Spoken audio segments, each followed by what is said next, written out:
Welcome to Resilience Plus Rise, the podcast, where resilience is not just a concept, but a lived experience. I'm your host, Thomas Scaria, a resilience and accountability coach, an ultra marathoner, and a relentless believer in the human spirit's ability to rise. This podcast is a companion to my book, Resilience Plus Rise 26.2 Transformative Miles to Unleash Your Marathon of Life Mindset. Each raw is a raw, unfiltered dive into the stories of those who have faced life's hardest battles and emerged stronger. Today, I'm honored to reinvite a very close friend of mine. I would say an enigmatic figure for me, Mhm. Joshua Berglan. He's also considered as the world's mayor. When I talked initially about a dive into the stories of those who have faced life's hardest battles and emerged stronger. In fact, this line has been taken from our initial interview when I had with Joshua, and I saw when he said what he had gone through. But that was the previous one. But today we will unravel the person that he is. What were the challenges that he faced to reach? This, or I would say these episodes, there would be two of these episodes.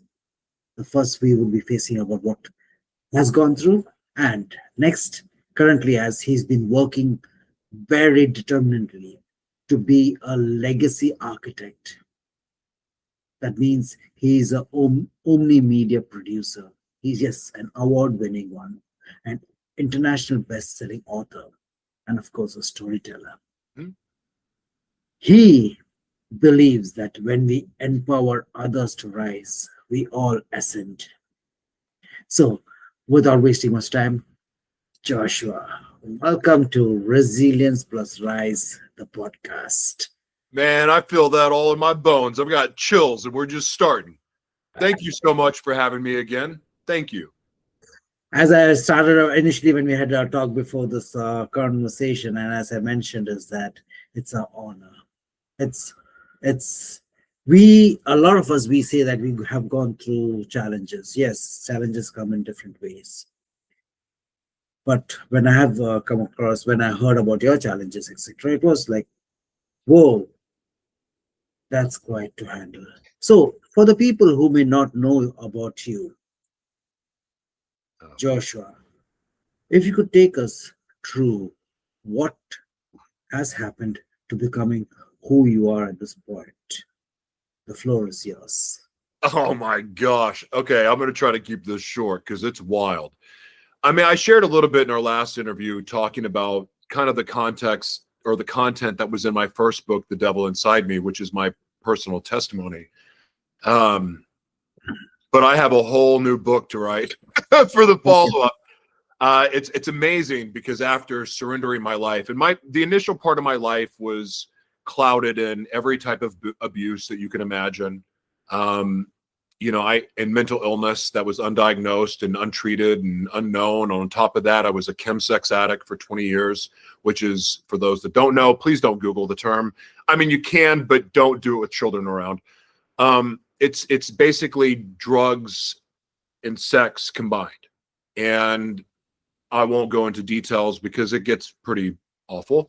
But I battled that for over 20 years. And, when I surrendered my life and I decided that I was no longer running from the life I was created to live, I was going to choose the life that I was created to live. That's part of surrender, or at least for me. And I chose the purpose I was created for and went all out and all in on that. But that took me down a whole other path of crazy. So, and go ahead. You have a question? Yes, yes. Actually, during my podcast, I always say is that our deepest of purpose or our deepest of pivots in life comes through some of our deepest of pains. So when you mentioned that you were 20 years in that phase Mm-hmm. wherein You are very destructive. Very. Again, taking pages from The Devil Inside Me, your book, to the people who have not been aware, what happened that drove you to be that persona? The devil? Yes. Oh, repeated sexual trauma from men and women, physical abuse, uh, abandonment, untreated mental illness, and then also religious abuse too. Huh. Gaslighting, narcissism, watching my mom be abused, me being abused, watching my father have sex with other women and then tell me to keep the secret, learning to lie. I honestly, man, I think we talked about this the first time. I don't remember. Of all the bad things that happened to me and all the bad things I did, the worst of it all was learning to lie. Because, Mhm. lying, we can't heal. We don't have a chance to heal without truth. We can't really grow to who we are without truth. So when everything's a lie, we're just going in the opposite direction of what we're created to be, created to do. And I think that's my greatest of all the crimes and the criminal things that I did, the abuse, the addiction, the cheating, being a bad deadbeat father. The worst I learned, the worst of all of it was lying. And that's why I'm so passionate about truth and truthful storytelling now.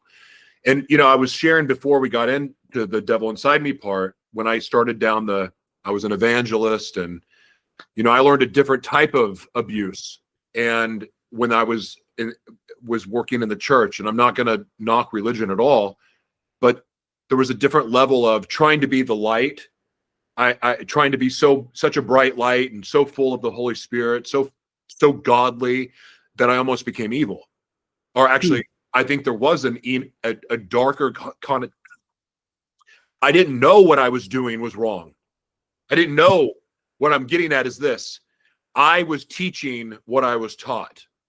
When I went in to be trained, and before I got into ministry, and I started going through all the trainings and the teachings and getting prepared, my teachers and the people that were there were teaching me things that really, looking back at it now, were closer to demonic than I was when I was a chemsex addict.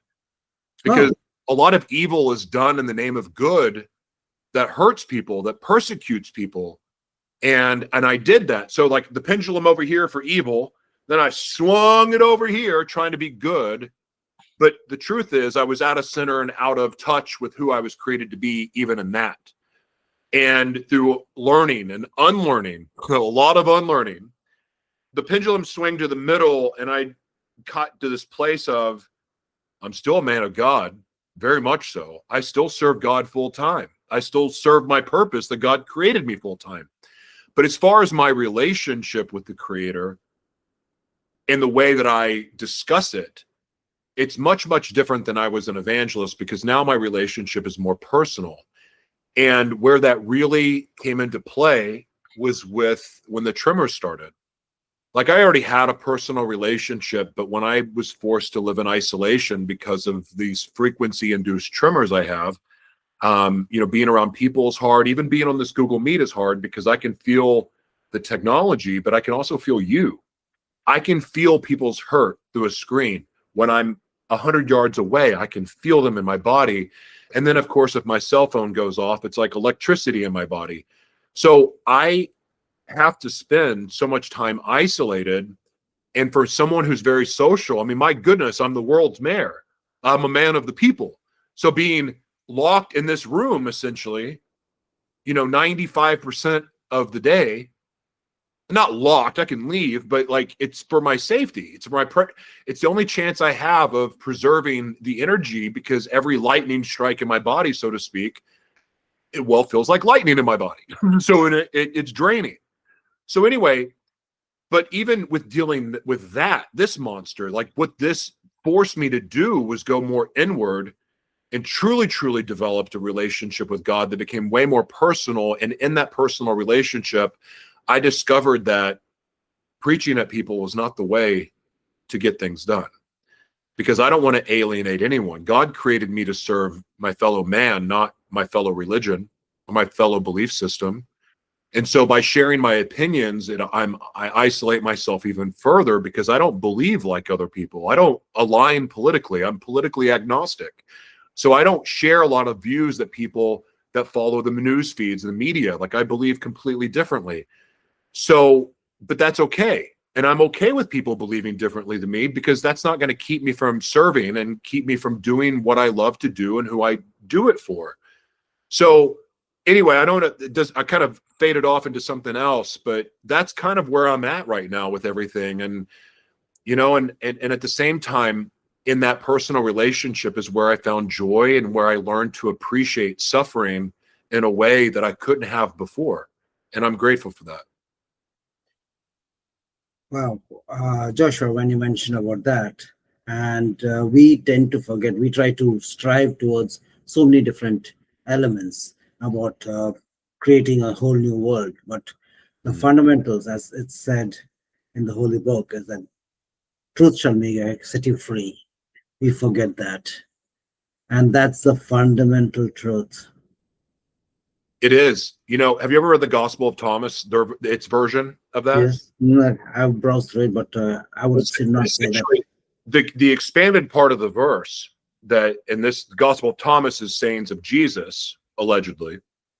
But I love it because it's like the personal mastery book of all personal mastery books. If you can understand the symbolism and other things that are in the text and the foreshadowing and I'm forgetting the actual word that I want to use. But basically, seek the truth. Like, you seek it, seek it, seek it. But when you find the truth, it's going to break you in half. It's going to wreck you. Okay. And you'll be set free, and then you'll rule the world.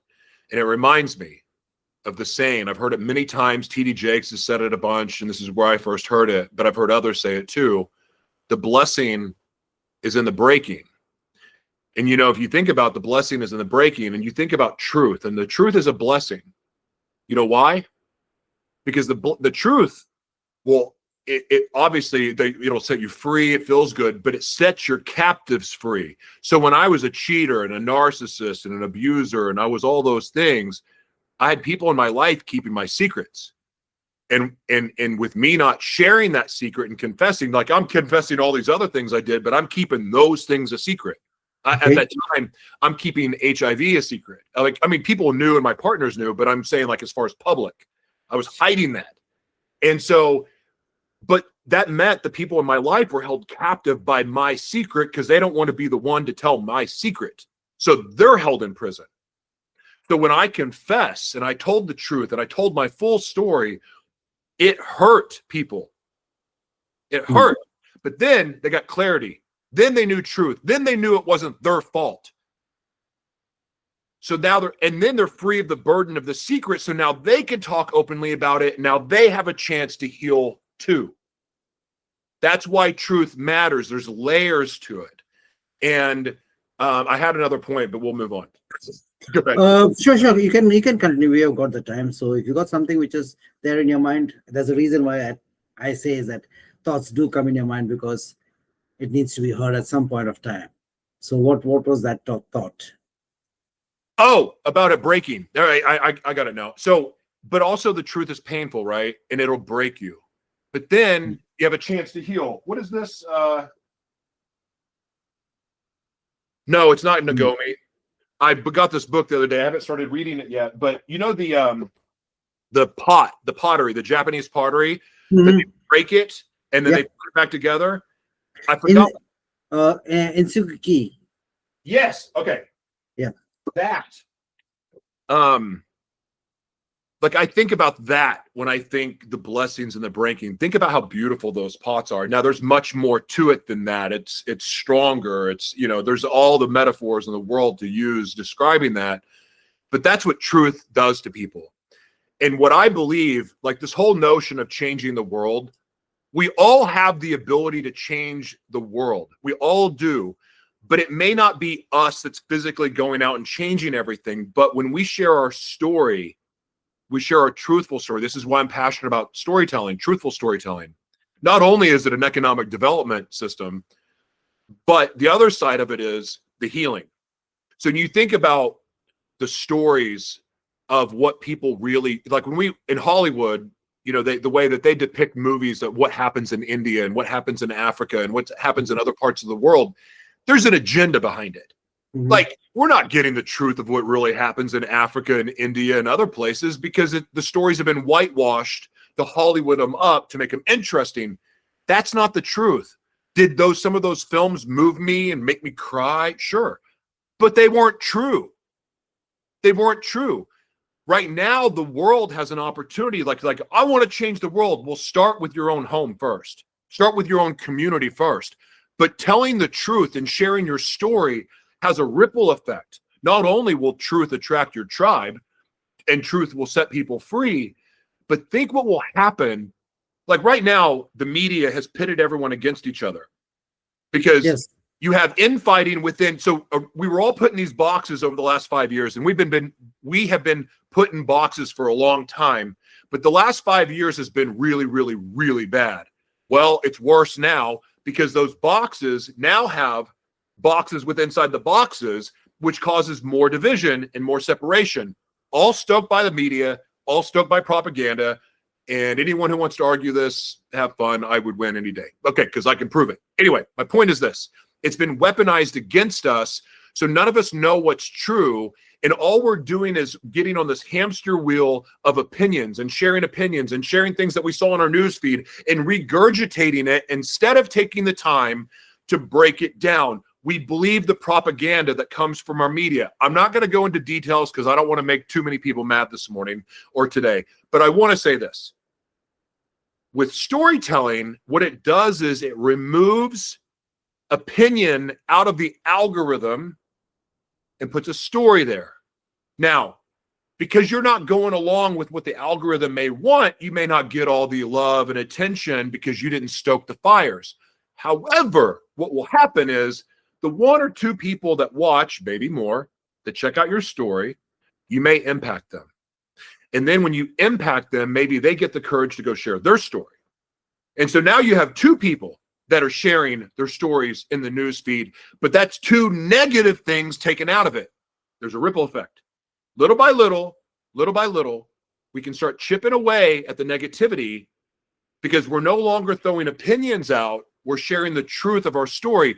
And even though the truth of our story may not be 100% true because we have our own perspectives, the fact is this: from our heart and from the place that we're sharing it with the intention of it being true. And that is a very healthy place to start in changing the world, by removing opinions and adding stories to it. Wow, that was my next question going to be, is that when you're talking about being true, how can a common man, because now, as you mentioned, is that we are bombarded by the social media, by anything that comes around us, that we got to put on a mask and show that who we are not, rather than show who we really are, because it is kind of a place that we want to hold ourselves in the society. And you mentioned so beautifully, I mean, I have heard a lot about kintsugi, wherein it's the beauty in the broken, but when you put in truth breaks you and there is beauty in that changes the entire trajectory of what's happening around. Mm-hmm. Yeah. So just over here, and before we can get into the next episode, about when we talk about the way you're uplifting, the way you're changing the media for people to be more accessible, you may have spoken about this title, the world's mayor. Mm. Who is the world's mayor? The world's mayor has nothing to do with me, by the way. It's my nickname, but it's really a mindset. It's a mindset to seek to help position people in their areas of greatness, but not just independently. Because when you put people in position of their areas of expertise and they're all doing what they love to do, you get a true, honest look at the value that they have to offer the world. And plus, when we're living in using our gifts and talents, it's hard to it's hard to be angry and homophobic and racist and judgmental. You know, in fact, we tend to, I believe, when we're celebrating unique, or when we're living in our purpose, we tend to celebrate uniqueness more, because we don't want people to be like us. I want to be the only Joshua T Berglan, the world's mayor. That's why I bought the domain. Like, because when we go to a one world government, I'm going to run for world's mayor. But that's another conversation. But the mindset behind it, I'm not joking, by the way. The mindset behind it, though, is helping people win at life by tapping into their God-given gifts, their talent, and really their life experience. And but when you have people living like that, then you're able to bring them together to go take on bigger tasks, like changing the world, like empowering people, like providing hope. And, you know, for me, I come from I don't want to say the gutter, because that would be misrepresenting it. Like, I grew up in an upper middle class home. I was a country club brat, but it didn't mean that I didn't get to experience life's traumas. Like, it's not having money or growing up with money or growing up in the middle class does not spare you from abuse and traumas. That said, I had certain privileges that gave me certain access, which changed my worldview. But by the grace of God, I was given two parents that sincerely cared about people in need. And I grew up seeing that. So that was very much in my heart, being of service to people and things like that. So the world's mayor, you know, I won't go into the story how it all happened, but the idea, the concept, and the philosophy is to inspire others to want to help others win too. I want there to be millions of world's mayors out there, or at least take that mindset. I'm an original. Don't try to copy me. Be yourself. Like, do your own thing. But at the same time, I want to inspire you to empower people and uplift people and to encourage people to live the life that they were created to live. And in doing that, again, we will eliminate crime. Like, so many people live a life of crime or go back to a life of crime because of limited options. Human trafficking victims, as a majority in the 90 percentile, go back to their captors. Like, freed captives go back because the devil you know is better than the one you don't for some people. People go back to addiction because they don't, or go back to their addiction because they don't know that they can overcome it. They don't, yes, it's going to be tough, but they are created and meant to overcome it. It just takes work. And so I want to, learning my own struggles and the things that I battle with trying to rehabilitate my own life and to get sober, to be able to walk away from meth and cocaine that I was addicted to. You know, that was the first step, because I couldn't solve the sex addiction and the drug addiction separately. I had to do it all at one time and then reintegrate. But the one part I can't reintegrate is drugs. Anyway, my point is that I want to inspire others to, no matter what they've done in their life, no matter how bad, no matter how long they were in prison, no matter how long they've been abused, no matter how mentally ill they are, no matter how neurodivergent they are, there is an opportunity for you now, unlike ever before. Like, we have an opportunity to completely change the world by giving the underserved a fair shot. And you know what? That time is now. That time is now for them. They don't even need money to start. And so, again, the world's mayor is about speaking life into them and teaching them and showing them and bringing them the resources so that they can be empowered, so they can go out and transform their own communities that they came out of. Because the more rehabilitated people we have in this world, the more empowered people we're going to have. And the greatest asset any of us can ever have is working with someone who has rehabilitated their life, because they know what hell is like, and they're going to be more loyal than someone who doesn't, especially the ones that have done the work to overcome. Wonderful. This goes back to, who was it, Tolstoy or Gandhi, who mentioned, be the change that you want to be. I mean, everybody talks about changing the world, but how much? And over here, when I'm talking to Joshua, I can see from the spectrum that he spoke about, from whether we are talking from the negative part and to where he has reached and working further on. He goes through that entire spectrum. He understands the pain. He understands the brokenness. He understands the hurt. He understands the sorrows. He understands what isolation is. And currently, he's moving into, as he proudly says, the legacy architect, creating a legacy not only for you, but that we will leave for our next episode. So, Joshua, at this point of time, I would take time to say thank you for your space and time. It was just amazing reconnecting with you. And thank you, sir. Thank you very much. Thank you. God bless you, brother. Thank you. Thank you. Thank you.